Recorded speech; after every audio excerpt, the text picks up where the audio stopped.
عبد القدیر بلند شہر سے، کیا داڑھی رکھنے سے مردانہ قوت بڑھتی ہے؟ اگر گھر میں خواتین کا سر کھلا رہتا ہے تو کیا لعنت ہوتی ہے؟ عورت کے لیے نامحرم کے سامنے سر ڈھانکنا لازم ہے، محرم کے سامنے لازم نہیں ہے۔ تو اگر خواتین گھر میں سر کھلا رہتا ہے تو یہ جائز ہے، بشرطے کہ وہاں کوئی نامحرم مرد نہ ہو۔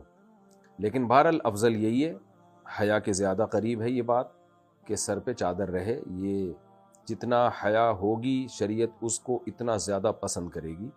جن گھروں میں حیا کا ماحول ہوتا ہے اللہ تعالیٰ ان گھروں سے محبت کرتے ہیں۔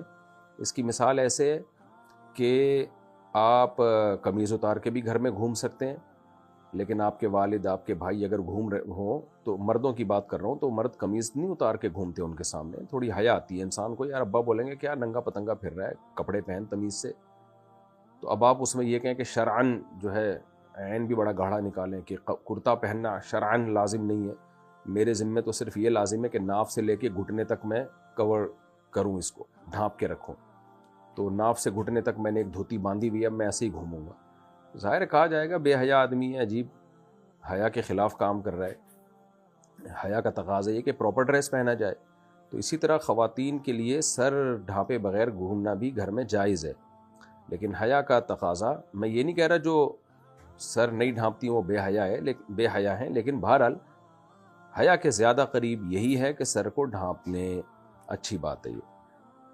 اگر شوہر اپنی بیوی سے ناراض ہو جائے تو فرشتے پوری رات اس عورت پر لعنت بھیجتے ہیں، اور اگر شوہر اپنی بیوی کو وقت نہیں دیتا، اس کے ساتھ اچھا سلوک نہیں کرتا، اس سے بات بھی نہیں کرتا، بیوی ناراض ہو جائے تو اسے منانے کی کوشش بھی نہیں کرتا، اس صورت میں مرد کا کیا حکم ہے؟ نبی صلی اللہ علیہ وسلم نے فرمایا خیارکم خیارکم لأہلہ، تم میں سب سے بہتر وہ ہے جو اپنے گھر والوں کے ساتھ، یعنی بیوی کے ساتھ، بچوں کے ساتھ اچھا ہے۔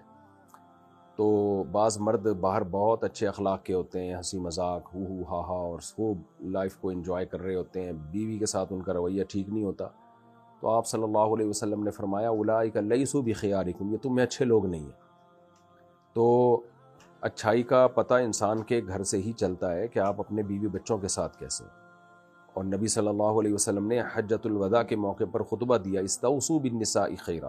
حجۃ الوداع کے موقع پر جو آپ نے احکام دیے نا، بہت امپورٹنٹ احکام تھے، کیونکہ آپ کو معلوم تھا کہ اب میری زندگی کا آخری وقت شروع ہو چکا ہے اور اتنا کراؤڈ بھی اب دوبارہ اکٹھا نہیں ہوگا، تو اس لیے آپ صلی اللہ علیہ وسلم نے اس وقت بہت شاندار جاندار خطبہ دیا اور انسانیت کے حقوق بیان کی۔ اس میں آپ نے خواتین کے بارے میں خاص وصیت کی، اور وصیت کے لفظ استعمال کیے۔ وصیت کہتے ہیں بہت اہم حکم کو، دنیا سے جاتے ہوئے جب کوئی کسی کو آرڈر دے رہا ہوتا ہے نا، اس کو وصیت کہا جاتا ہے۔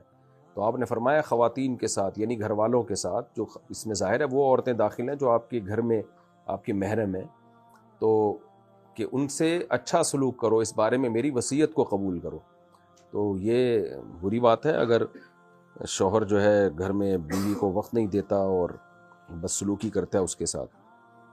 فرقان انڈیا سے، تعویذ باندھنا کیسا ہے؟ اگر تعویذ کا مضمون، یعنی تعویذ کے اندر جو مضمون ہے وہ ناجائز نہیں ہے، توحید پر مشتمل ہے، یا اللہ مدد لکھا ہوا ہے، بسم اللہ الرحمن الرحیم ہے، یا قرآن کی کوئی آیت یا کوئی حدیث، یا یعنی حدیث میں سے ثابت شدہ دعا، یا کوئی بھی ایسے الفاظ جس میں اللہ سے مدد مانگی گئی ہو، تو اس کا استعمال جائز ہے، لیکن بہرحال یہ کمال توکل کے خلاف ہے۔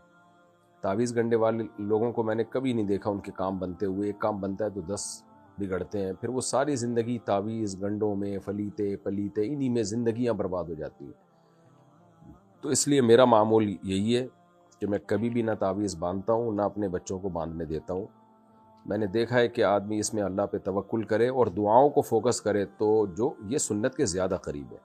انبیاء کرام نے مصیبتوں میں دعائیں مانگی ہیں، تعویذ نہیں باندھے۔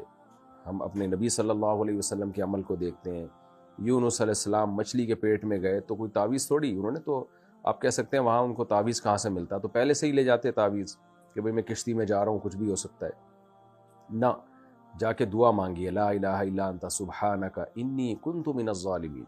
زکریا علیہ السلام کے جب اولاد نہیں ہوئی، بوڑھے ہو گئے تھے، بال سفید ہو گئے، تو کوئی تعویذ نہیں باندھا بلکہ اللہ سے دعا مانگی، رب لا تذرنی فردا وانت خیر الوارثین، اے اللہ میں اکیلا ہوں، تو بہترین وارث ہے، یعنی مجھے نیک صالح اولاد دے۔ تو ہمیں انبیاء کا طرز عمل، یعقوب علیہ الصلوۃ والسلام کے بیٹے گم گئے، یوسف علیہ السلام، تو یہ نہیں کہ کوئی زائچے بنوائے، زائچے تو ویسے ہی ناجائز ہیں، کوئی تعویذ باندھا انہوں نے، بلکہ اللہ سے ساری زندگی دعائیں مانگی ہیں. تو دعاؤں سے کام بنتے ہیں، دعاؤں کو زیادہ فوکس کرنا چاہیے، بلکہ فوکس ہی دعاؤں کو کرنا چاہیے. اسباب اختیار کریں کامیابی کے اور دعاؤں کو فوکس کریں. تعویذ گنڈے والے جو ہیں نا دعاؤں سے غافل ہوتے ہیں ان کی، کہ یہ بھی بڑا وبال ہے. عبد القدیر بلند شہر سے، کیا داڑھی رکھنے سے مردانہ قوت بڑھتی ہے؟ اگر میں کہہ دوں ہاں بڑھتی ہے تو عبد القدیر بھائی کیا آپ رکھ لیں گے داڑھی؟ اگر میں کہہ دوں داڑھی رکھنے سے مردانہ قوت بڑھتی ہے، آپ دیکھیں کل جو ہے آپ 1 کروڑ سے زیادہ نوجوان داڑھی رکھنے کا فیصلہ کر لیں گے. دیکھیں داڑھی رکھنے کا براہ راست تو مردانہ قوت سے کوئی تعلق نہیں ہے، کوئی ایسی ریسرچ نہیں ہے، لیکن مینٹلی آدمی اپنے آپ کو مرد سمجھنے لگتا ہے. ظاہر ہے داڑھی مردوں کا شعار ہے، نبی صلی اللہ علیہ وسلم نے حکم دیا اعفوا اللحا وقصوا الشوارب، داڑھی بڑھاؤ اور مونچھیں گھٹاؤ. اور اسی طرح آپ صلی اللہ علیہ وسلم نے 10 چیزیں پیغمبروں کی فطرت قرار دی ہیں، ان میں داڑھی بڑھانا بھی ہے. تو پیغمبر وہی کام کرتے ہیں جو نیچر کے مطابق ہوتا ہے.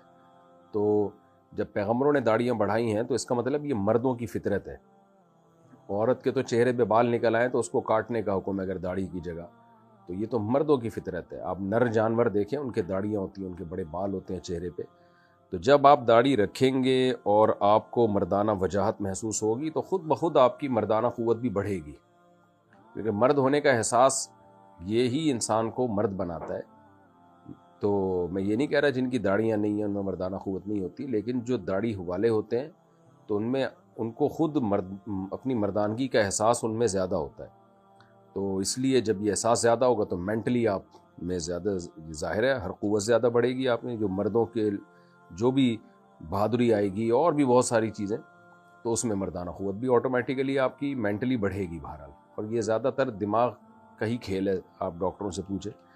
یہ زیادہ تر آپ دیکھ لو نا کتنے لوگ ہیں جو ہائی اللہ ہوئی اللہ والے، جو ہی ہیں نہ شی ہیں، حالانکہ وہ فزیکلی مرد ہوتے ہیں لیکن خواتین کی مشابہت اختیار کر کر کے میک اپ کرتے ہیں اور وہی اسی جیسی خواتین جیسے ڈریس پہنتے ہیں، تو ان میں مردانہ قوت ختم ہو جاتی ہے، حالانکہ ان میں فزیکلی تو وہ مرد ہی ہوتے ہیں. تو وجہ کیا ہے بھائی؟ مینٹلی جب وہ اپنے آپ کو عورت سمجھنا شروع کر دیتے ہیں، خواتین جیسا لائف اسٹائل رکھتے ہیں، ہائی اللہ ہوئی اللہ کرتے ہیں، ہاتھوں کی بناوٹ اور یہ سب، تو ہوتے ہوتے وہ مینٹلی پھر نامرد ہو جاتے ہیں. تو اس سے پتہ چلتا ہے بھائی جتنا آپ ہی پنا جتنا زیادہ ہوگا آپ میں تو اتنے ہی زیادہ ہوں گے آپ. اچھا بھائی، مائرہ صاحبہ نے پوچھا، میں نے ایک استخارہ کیا تھا